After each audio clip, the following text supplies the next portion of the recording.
Suzanne, let me get you a glass of Madeira wine. Oh, thanks. That'll help me relax. Here you are. Thank you. Maybe first you can tell me who else is from Funchal. Of course. Well, the branch manager here is Paulo Rodriguez. He's very open and friendly. You'd like him. He's the one over there talking to the woman in the pink top. Uh-huh. By the table? Yes, that's right. And next to him, there's a man with a mustache, in light brown trousers. He's quite well built. Well, he's the business development manager here. He's quiet and rather shy, but we get on very well. And what about that man over there? The one with glasses. He looks very confident.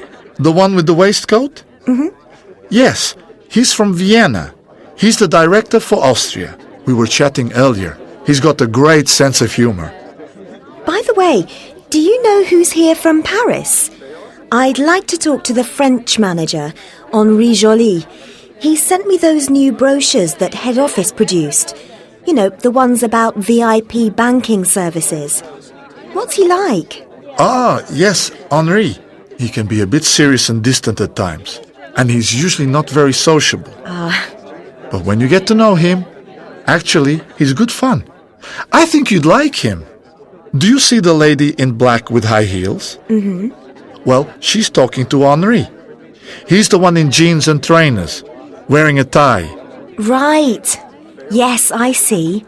He seems much younger than I thought. And who's this guy over here? He's tall and thin and rather smart. Do you know him?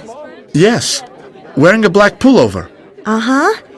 He looks quite nice. I think that's Antonio, from Italy. Anyway, before I introduce you to all these people, perhaps you'd like another drink, and maybe some of those cheese biscuits. So, how did Fat Face start?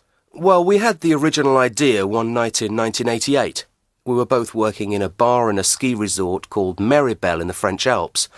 We were working at night so that we could ski all day. But the late nights and early mornings were too much. We needed to find another way to pay for our skiing, so we hit upon the idea of selling T-shirts.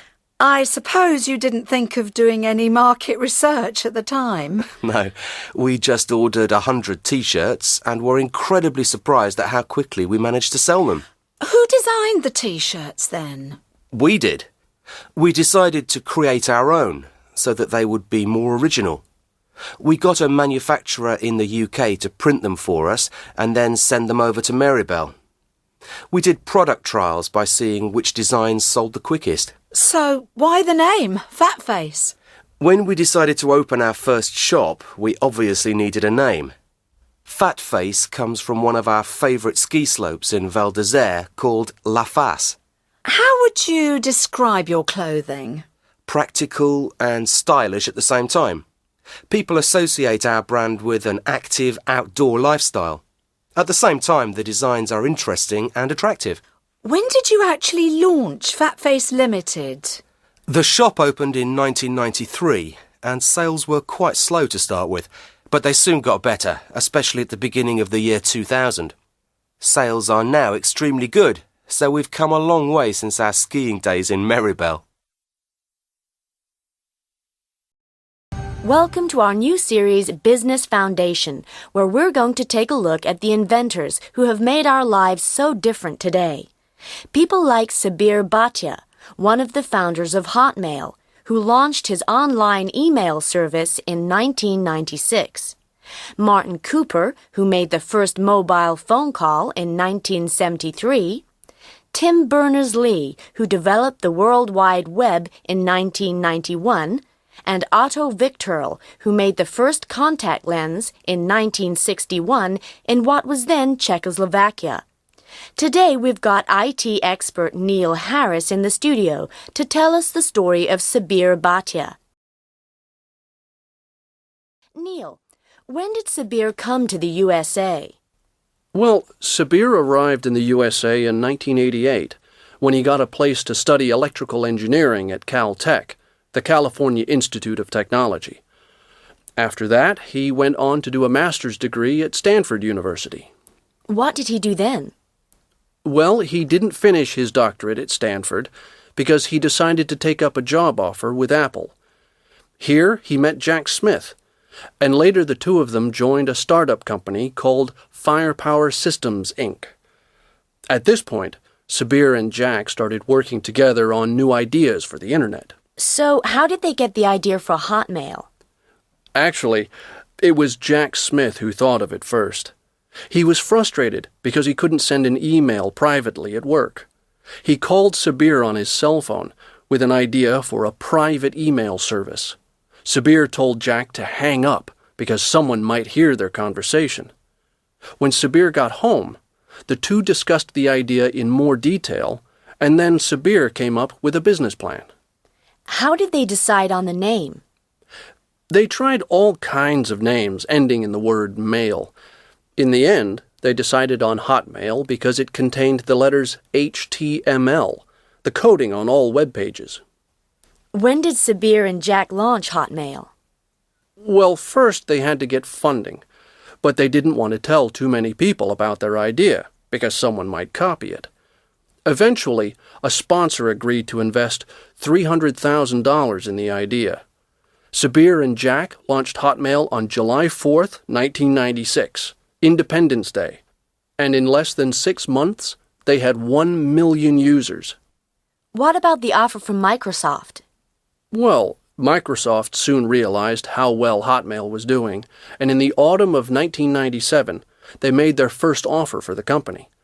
It took them 2 months to negotiate an agreement with Sabir, who finally sold Hotmail on December 30th for around $400 million. It was agreed that Sabir would continue as CEO of Hotmail, but he only stayed for about a year. Why did he leave Microsoft? Nobody knows. But he's still busy in the world of IT. He has great plans for his home country. He wants to develop a similar location to Silicon Valley in India. Let's hope he makes it then. Neil Harris, thank you for joining us. I'm here to report on our experiment with pod pads at the Summer House Festival last month.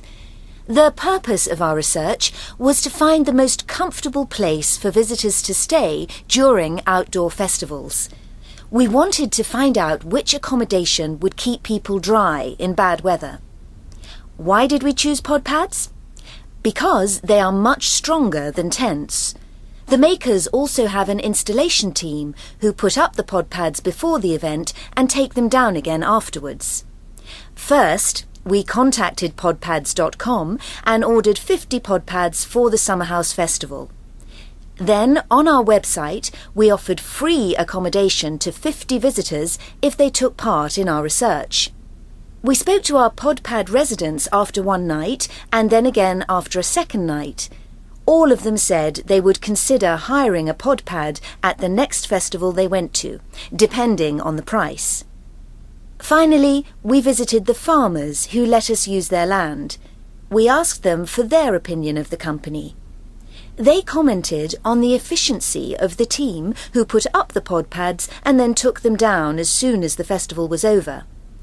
I think we can say that the pod pads were a huge success. We found that they were popular with both visitors and farmers, and more importantly, they will protect the people using them from bad weather. First of all, we offer the general purpose container for any general dry cargo. It comes with a timber floor and has various lashing devices to secure the load. These lashing points are located horizontally at floor level and vertically next to the door corner posts. Our refrigerated container, called reefer, can be used for delicate cargo and perishables. It is temperature controlled and is particularly suitable for cargo that needs regulated or cool temperatures. With our reefer, your cargo reaches its destination in perfect condition. If you want to ship liquids, for example, foodstuffs or chemicals, we can provide you with our tank-tainer. This is a standard container frame with a tank fitted inside. As an extra, we also offer tank containers with electric plugs, in case the cargo needs cooling or heating during transport. For bulky cargo, we recommend the open-top container. It comes with a PVC tarpaulin cover instead of a roof panel to allow loading from the top. The doors can be removed to make loading easier. Last but not least, there is our flat rack container, which is especially designed for heavy loads. We recommend this special type of container for the transportation of heavy machinery and pipes.